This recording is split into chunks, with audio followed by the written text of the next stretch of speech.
Good morning. It is Thursday, December the 6th, and this is The Drill.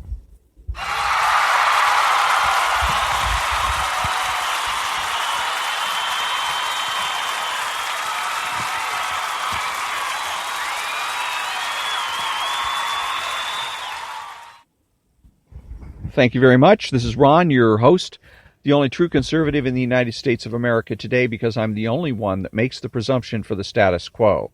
This is the show for the butchers, the bakers, and the candlestick makers. So I'm going to play a little clip of Rush Limbaugh, the reactionary, as he is being interviewed on Fox News at night with Shannon. The coverage of President George H.W. Bush's legacy has been mostly positive, with some exceptions. We talked about those last night. But our next guest says the media never treated the president with this kind of civility when he was alive. Here to explain, Rush Limbaugh, host of The Rush Limbaugh Show. Great to have you with us tonight. Hey, pleasure to be with you. Thanks for having me. Okay, so last night we talked about a couple of headlines, including one from the AP that had to be reworked, shall we say, and some others that had an immediate negative reaction to the death of President Bush 41. And now in these coming days, we see a lot of fawning and talking about how he was so great at bipartisanship. He was a different kind of Republican. What's that all about? Well, it's phony. They never treated him this way when he was president. They were vicious to him, like they are vicious and partisan to every Republican. I think it's just a vehicle for them, Shannon, to be able to contrast what they think Trump is versus the way they're telling us Bush was. The thing is that they never treated George W. Bush this way, or George H.W. Bush, either one of them this way. They had just as much animus for Bush 41 and Bush 43 as they do Trump, for different reasons. But since the current objective is to get rid of Donald Trump, however they can do it, driving down public opinion or Mueller's report and impeachment, anything they can do to contrast Trump with what they say was the greatness and the way it ought to be, every good Republican in the media's idea loses.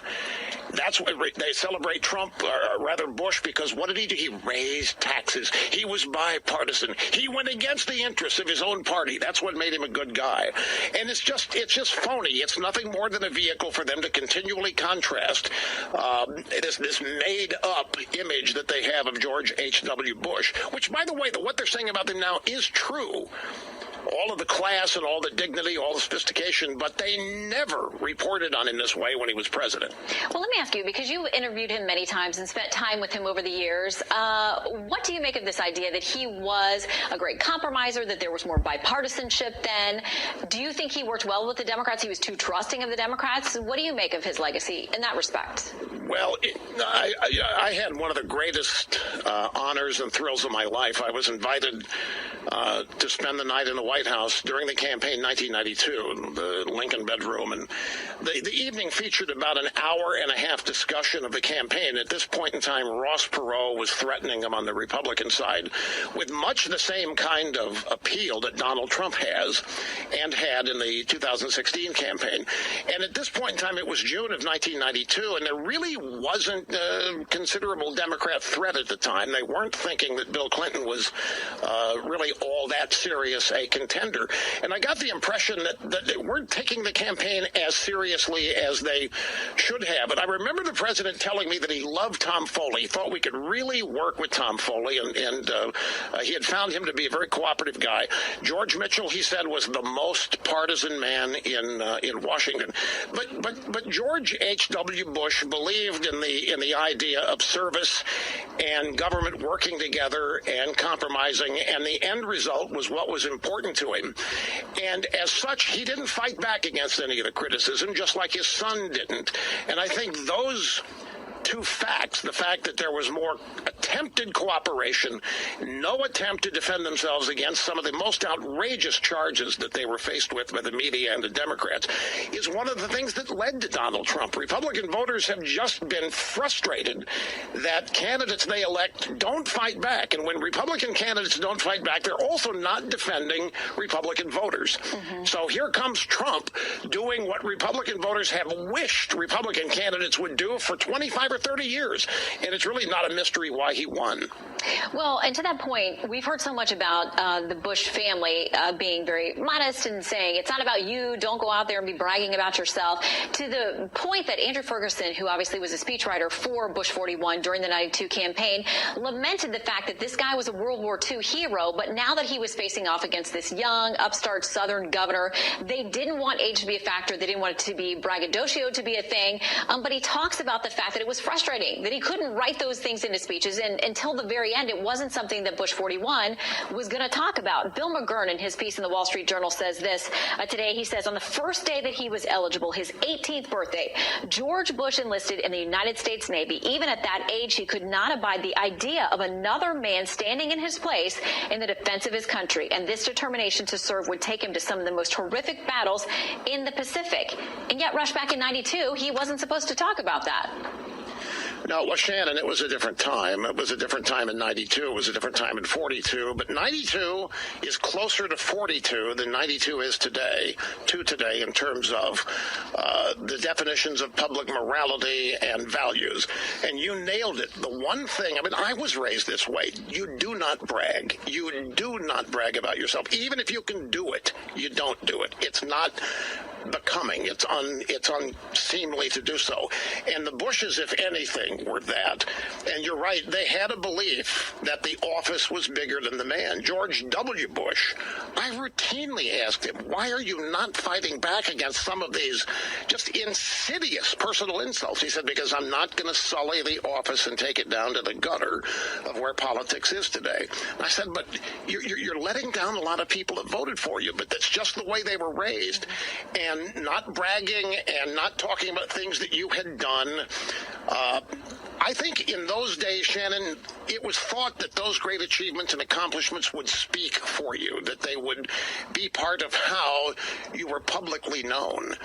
But against the media onslaught, to disparage that, to criticize it, to ignore it, the public had no chance. The public that was young enough not to remember World War II had no recollection of that George Bush whatsoever. And so they were never going to learn it because he wasn't going to tout it. Mm-hmm. Well, another man who is very much in that mold, former Senator Bob Dole, himself a hero and a veteran, and a very special moment today when he stopped by to pay his respects to former President Bush 41.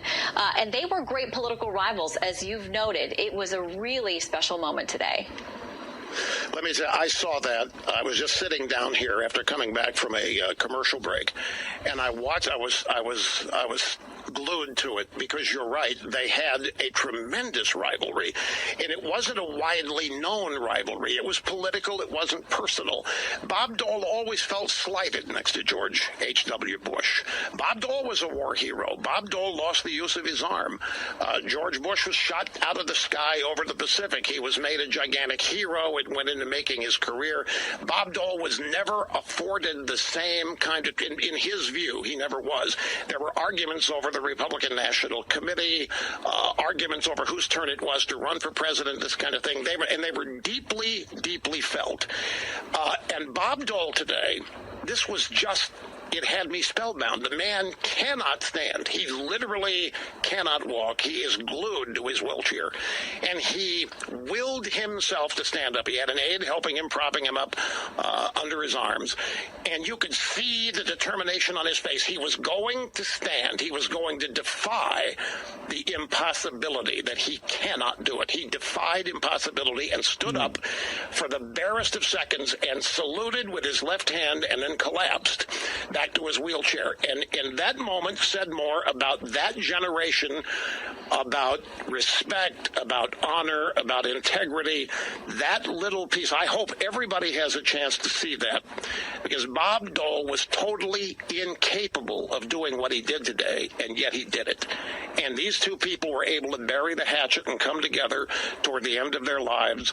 And I wasn't there, but I can rest assured that Bob Dole's one commitment that he's had since George Bush died was to do what he did today and to make sure he did it, because those are the kinds of things, honoring people who you may have been at war with, good times as well, but they were in a lot of fights together for the same objective, fighting for the same cause, and they buried the hatchet. It was an amazing thing to see today.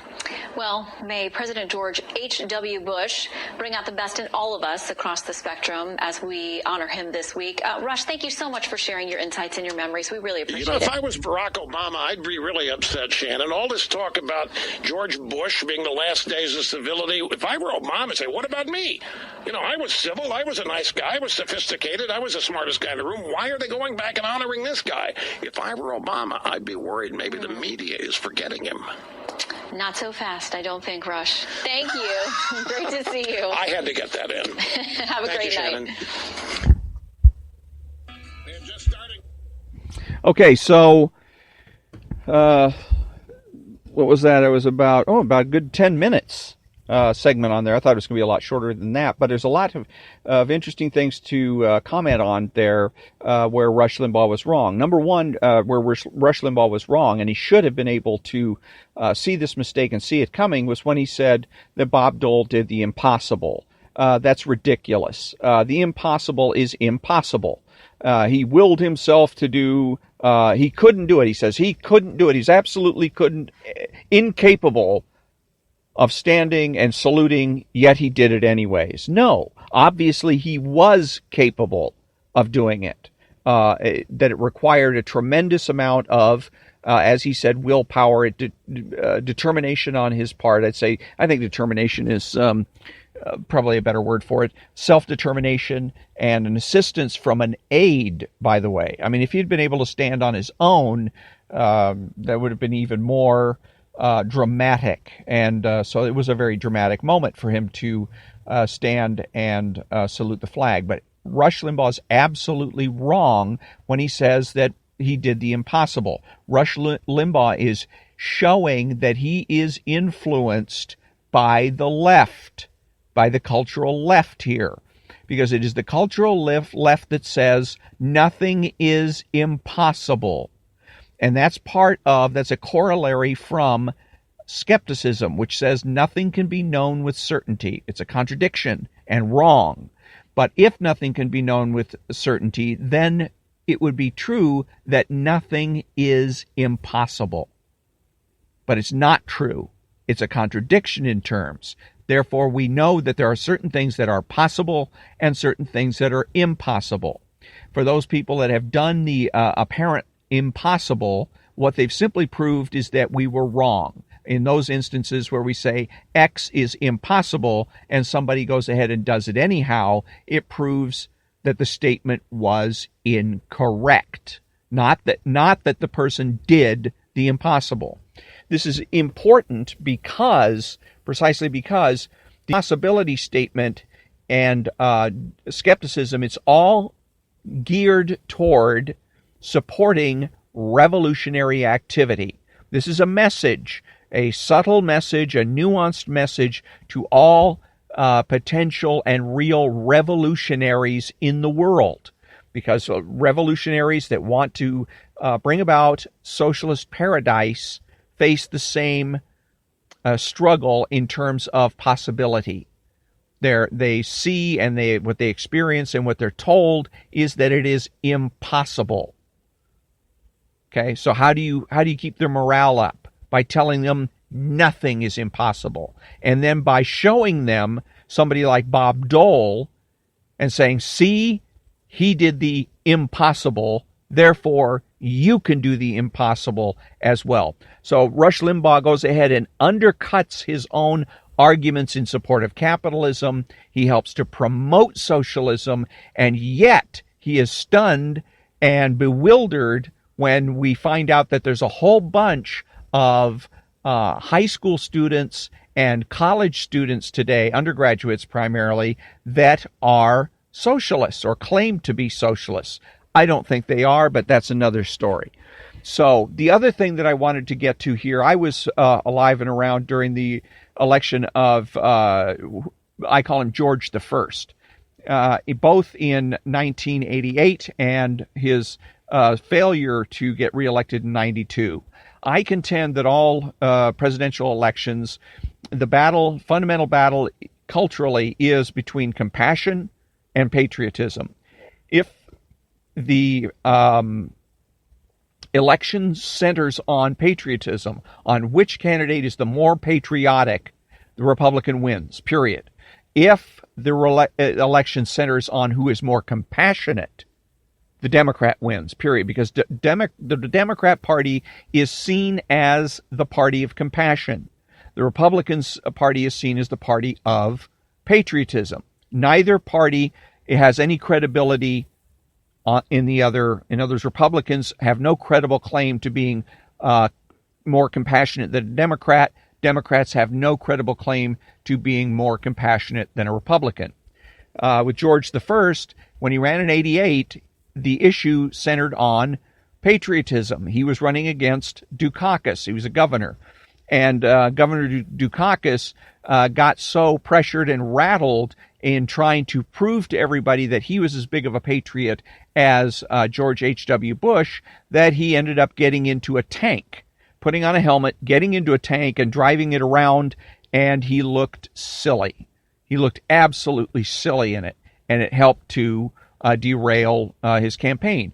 But the point is, the more he tries to act like a patriot, the worse and sillier he looks. And so that's how George I ended up winning the first election. The second one in 1992, first of all, you had Ross Perot in there, and he took 17% of the vote, and a whole bunch of people that would normally have voted for George H.W. Bush voted for Ross Perot instead, and he ends up handing the election to Bill Clinton. But also what was going on in the dynamic, what didn't help, was that George H.W. Bush refused to play the patriotism card, to try to make the race about who is more patriotic. So if you're not going to do that, then the race is naturally going to center on who is more compassionate. That means the Democrat's going to win each and every time, and Bill Clinton did, in fact, win that race. So today I'm going to be reading from Ayn Rand's Lexicon, and then I'm going to also be reading a book that's about reclaiming American culture, and another one that is debunking determinism when I come back.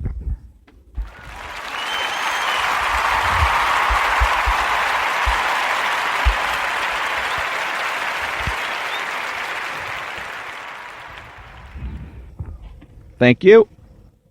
And this is the Ayn Rand Lexicon. And important because the Ayn Rand Lexicon emphasizes the value and the reality of concepts and how important they are, and that it is the essences of words that what concepts are all about. Today's concept is culture. Just as there is no such thing as a collective or racial mind, so there is no such thing as a collective or racial achievement. There are only individual minds and individual achievements, and a culture is not the anonymous product of undifferentiated masses, but the sum of the intellectual achievements of individual men. A nation's culture is the sum of the intellectual achievements of individual men, which their fellow citizens have accepted in whole or in part, and which have influenced the nation's way of life. Since a culture is a complex battleground of different ideas and influences, to speak of a culture is to speak only of the dominant ideas, always allowing for the existence of dissenters and exceptions. And here I take issue with Ms. Rand in her use of the word dissenter. Dissenting isn't the issue here, especially for an objectivist, somebody that is very much reality-based. The issue is allowing for corrections.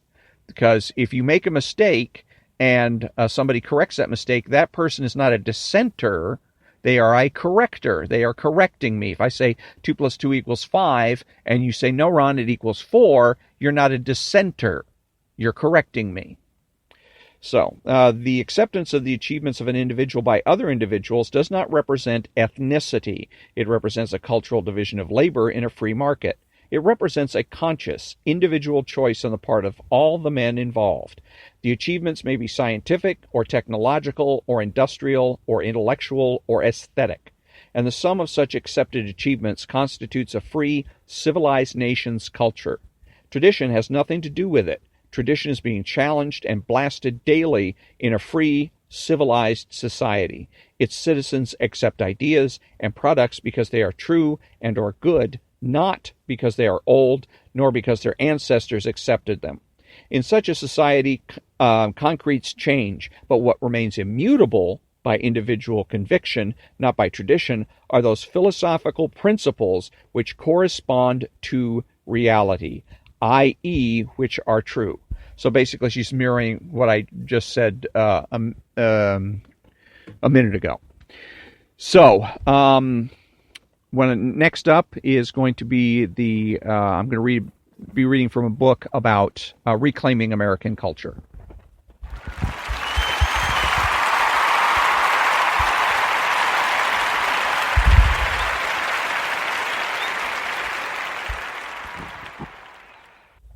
Thank you very much. And this is called Out of the Ashes, Rebuilding American Culture by Anthony Esolen. They needed it, too, when the monks of the rule of St. Benedict built their monasteries across Europe, planting them even in the dark pagan forests of northern Germany and Ireland and England. They were outposts of memory. You might think that Christian monks would scorn the pagan past, trusting an endless supersession. Quote, what has Athens to do with Jerusalem, unquote, asked Tertullian. And, quote, what has Ingeld to do with Christ, unquote, asked Alcuin of his monks in the time of Charlemagne, when he found them still delighting in the heroic German sagas of old. But those memories lay like seeds in a fertile land in winter and would spring forth in a wholly new genre of song and story. The romances of Christian chivalry, of Arthur and Lancelot, of Roland and Oliver, of Tristan and Percival and Galahad. Winter comes and goes in the affairs of men and nations and cultures, and if they are to survive at all, they must plant seeds. They must remember what happens if they neglect the planting. Imagine a great manor house. The Weston family lives here. First, let us see the rooms. We enter a spacious drawing room with a great fireplace in the center and portraits of the family patriarchs and matriarchs on the wall. They have grown dark and dull with age. Soot from the fireplace and smoke from cigarettes have turned a scarlet sash to rusty brown, and a bright green bonnet to something the color of lichen on the north side of a rock. Sir Peter Weston bears a whitish streak extending from his left eye to what looks like a medal on his chest. It could be the remains of an oyster stew that one of the Weston boys flung at him in disgust. It could be bird droppings, for there are strange winter stains in one corner of the water stains in one corner of the ceiling, and it appears that the plaster there has been long pecked away. On each frame, a silver plaque, tarnished black from sulfur in the air and from neglect, bears the now unreadable name of the portrait's subject.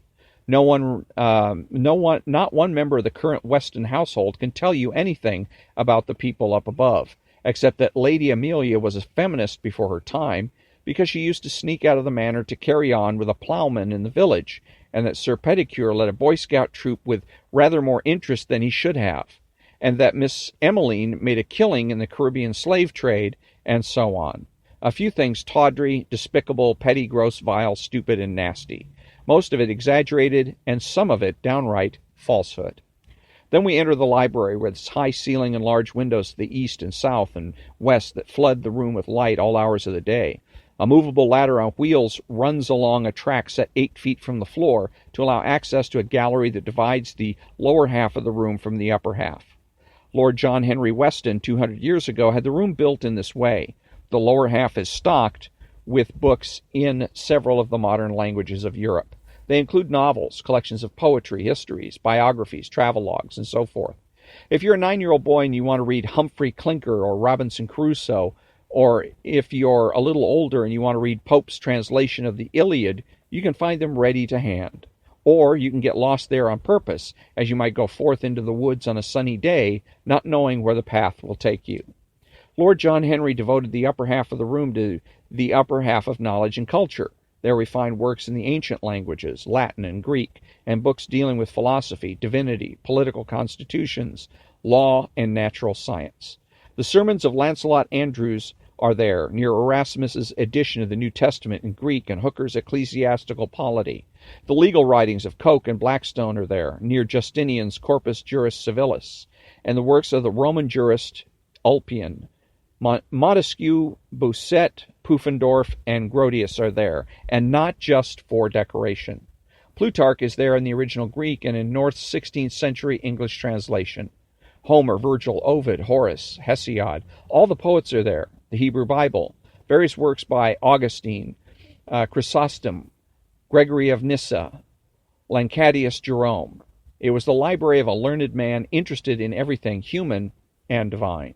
If you move that ladder now, you would notice in the channels of its wheels a thick coating of grime and mold. There was a bad storm 50 years ago, and rain began to seep through some broken shingles on the roof, dripping down to the plaster ceiling. One corner of the room is quite gray-green with mildew. No one has done anything about it. If you open that edition of Horace from Aldine Press, you will be greeted with a dank smell. Spots have begun to appear on the books wherever paper was exposed to the air. You let your hand rest on one of the shelves, but then whisk it away at once when you feel a strange grit lying all about. Mouse dirt. In fact, some of the spines of the books have been gnawed through. The library is not abandoned entirely, though. In one corner there's a table heaped with glossary hardcover biographies of celebrities like Elvis Presley and Jim Morrison. That's also where the most recent children in the Weston family have stashed their old school books. Lately the family has taken to using the room for storage, so we also find crushed against one another old hat racks, trunks full of outworn clothing, souvenirs from a trip to Disneyland, a sideboard that was supposed to have been repaired but never was, and photo albums filled with pictures of people no one can any longer identify. Then we go to the conservatory. It's a pleasant, sunny room where the women of the Weston family spent many a happy hour. Believe it or not, there are still 40 or 50 jars of conserves in a cabinet there, but nobody has touched them in many years. Nobody really knows any longer what's in them, and if you told them, they still wouldn't know. What is shagberry, anyway? There's also a baby grand piano and shelves full of sheet music. The strings of the piano have been left untuned for so long their tension has slowly warped the frame meant to hold them, so that now the instrument is irreparable. Many years ago, a master, Roland Weston, decided to pound the keys with his fists to see what would happen. What happened was that he broke some of the carpentry, so that several of the keys simply lie flat. Disconnected from their hammers, Master Roland they lie flat, disconnected from their hammers. Master Roland got a pasting for that, but the piano was left as it was. Thousands of pages of music, most of it purchased from music stores and music publishers, one song at a time, lie about collecting dust and dead flies. The Weston women used to play it all the time. No one can read it now. Should we go to the ballroom? Lady Georgina Weston had it renovated with an Art Deco coffered ceiling, fashioned by a local Italian carpenter with a knack for floral designs. There's a stage at one end for the musicians. Is also where the Westons would occasionally put on a puppet show for the children. Nobody had any idea that the dances they all had learned from that time, from the time they were just little boys and girls, would one day have faded from memory. It is true that a current Miss Jasmine Weston takes lessons in modern jazz dance at a local studio. Her movements are like those Salome might have performed before her lecherous stepfather Herod, if Salome were a little less chaste and decorous. You can, of course, learn how to dance the old dances if you take a special course offered by a local dancing master with a taste running to the antique. It's as if a boy could still learn how to play baseball if he went to a special baseball camp, or as if we all could still learn how to converse with our neighbors if we went on a special conversation retreat. Then there's the chapel. I need say no more. That's a private home. Do we want to go out in public? I will now describe the things I have seen with my own eyes. Enough. If tradition is the handing on of cultural and artisanal knowledge, and if we have taught ourselves in our smugness that we can dispense with it, then we will become cultural and artisanal incompetents. Your grandfather might be a repository of many generations of know-how, and I'm not speaking principally of technological know-how. If you will not learn from him, from whom will you learn what he knows? From the pimply teenager next door? Inane actors on television? Teachers whose credentials are mainly in the new and improved methods for teaching, but who do not know the subject they are supposed to teach? Newspapers? Advertisements on the wall of a bus? Politicians? Bubblegum cards? Sometimes the name of a thing remains long after the essence has been lost. In that case, people will say that they do this or that without knowing that in large part it is no longer true. People still get married, for example. Not many, as it turns out. Unmarried men who shack up with women tend to be irresponsible, unproductive, and aggressive. Unmarried women who shack up with men tend to be selfish and prodigal and to want Big Daddy, the government, to take the same care of them that fathers and husbands used to take. But those who do marry no longer seem to know what it is that they are doing. Is it for keeps or not? What happens when children start arriving? What's a husband supposed to do? What's a wife supposed to do? So I'm going to stop right there, but it's an interesting, I like the way he used that book as an analogy where they're taking a tour of an old house and saying, in other words, if we're not going to tend to our culture, then it's going to end up like this old house. It's going to be rotted, mildewed, and with a lot of mouse droppings on it. And it's going to fall into disuse and disrepair. And again, you're going to end up knowing nothing about what it is that your parents, your grandparents, etc. knew. And in part, I think that's the whole idea with left-wing culture. The left wing trying to dominate our culture is to get rid of our sense of history, our sense of culture, to get rid of all of the things that we know and understand, especially when it comes to morality, as he was saying about marriage. Whether or not people get married, and if they get married, whether or not they plan to stay married. So when I come back, the antidote to determinism.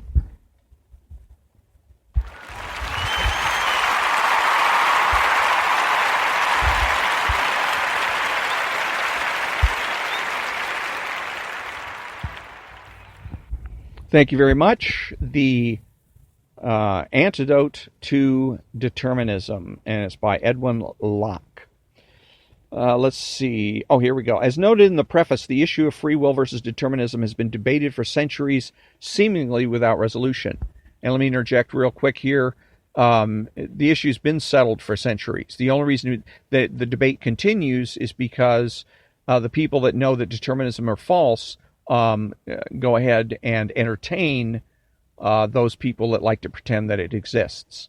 So, determinism is the doctrine that everything we think, feel, believe, and do is caused by factors outside our control, that we have no choice regarding our character, our thoughts, our actions, our lives. There have been many forms of determinism, but the one that is most popular today is based on neuroscience, with the enthusiastic support of many psychologists, philosophers, and physical scientists. This version argues that we are controlled by our physical brains, with the brain being set in motion by environmental factors. The debate continues because many people disagree with determinism and assert that they have, in some form, free will. Determinists insist that such a belief represents folk psychology, an illusion held by people who are ignorant of what science has allegedly proved. Determinists typically believe that consciousness is the same thing as brain activity, as opposed to requiring a brain. The conscious mind, though real, plays no significant role in human life. The human mind is not significantly different from that of the lower animals, such as chimpanzees. All causes are material or mechanical. Goal-directed action applies equally to people and machines. The concept of a self or the self as a causal agent has no intelligible meaning. Key neuroscience experiments have proven that the intention to act appears after the brain has already decided what to do. Determinism is not only compatible with objective knowledge, but is also the only guarantee of objective knowledge because it is based on scientific truth. Determinism has to be either proved or disproved based on philosophical and/or scientific arguments. Free will, at best, is a necessary illusion. On the other side of the coin, various free will advocates typically believe that elementary particles which make up our brain act at random, thus refuting causal necessity. Free will and determinism are compatible. Religion validates free will. In this book, I will show that all of the above beliefs are mistaken. I will also show that free will is, as many have claimed, self-evident, even though most people have not validated it or correctly identified what it consists of, what it is and what it isn't. One might ask, in relation to this dispute, why it matters. Is this merely a dispute among academics, e.g. philosophers and scientists, with no implications for the rest of us?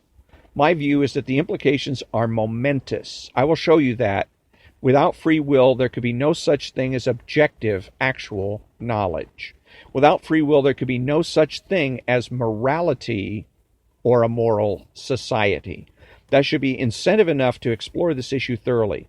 There's another benefit to this book. Many people are not very skilled at introspection and may have been confused and or intimidated by the onslaught of determinist arguments in books and the press. This book provides the intellectual ammunition one needs to be certain that free will is real and to know what it consists of and does not consist of.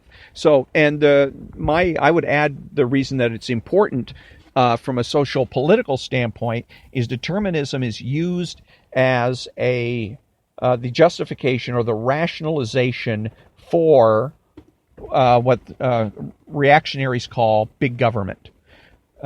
We have a pretty intense anti-tobacco campaign. In reality, whether or not somebody chooses to smoke is their own business. And if they choose to smoke, they choose or exercise the authority, then they have to accept the responsibilities that go along with it. If you're going to smoke and you make yourself sick by smoking, emphysema, cancer, whatever, it's your responsibility to make sure that you deal with that disease and not fob it off on your neighbors with via welfare or something else. However, now that's a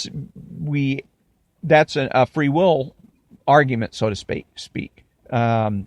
You chose to smoke, you can choose to stop. So if you choose not to choose to smoke and you choose not to stop, it's on you. Now, the left says, no, there is no free will. The reason people smoke is because they are forced to by the big tobacco companies.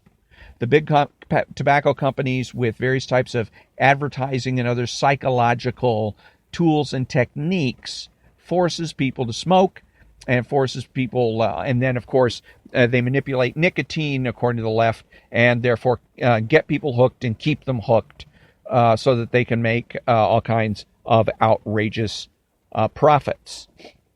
So, therefore, in order to help people out, the government must get involved to force people either to A, not to smoke to begin with, and B, if smoking, force them to quit. And so that's where you get into, right now you can't smoke cigarettes pretty much anywhere. It's even getting to the point where it's already at the point where you can't smoke in an apartment, because the theory is that some of that smoke seeps through little cracks in the walls and whatnot and pollutes the air of your neighbors. And so subjecting them to secondhand smoke and the potential dangers of secondhand smoke. So now you can't even smoke in the apartment. You got to go outside somewhere and do it. You can't smoke in bars anymore. You can't smoke in offices anymore. And again, all of this is, although it appears to be anti-smoker, it's, if you ask the left, it's anti-big tobacco. Yes, you're hooked, but it's not your fault. Okay, it's big tobacco's fault. So we're going to force big tobacco to back away. We're going to restrict them so they cannot advertise and anywhere, at least not on the radio or television or anything, and restrict their advertising. And we're going to restrict those people who are smoking. We're going to force them to stop by restricting where and when they can, or where when they can smoke. So, and that the same determinism applies now to the automobile, where the left claims that there's an automobile culture and that people are forced to drive cars.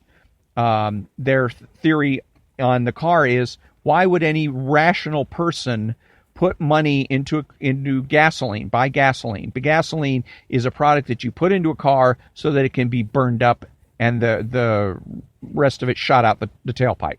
I literally heard this argument years ago. I wish I had taped it. And the same thing they say about tobacco. Who in their right mind would use a product that, when used according to instructions or used properly, will result in sickness and death? Okay, so that's where they're saying That's the basis of the determinist argument, that only people that are forced to smoke. Only those that are forced to drive a car, or at least drive a car with an internal combustion engine.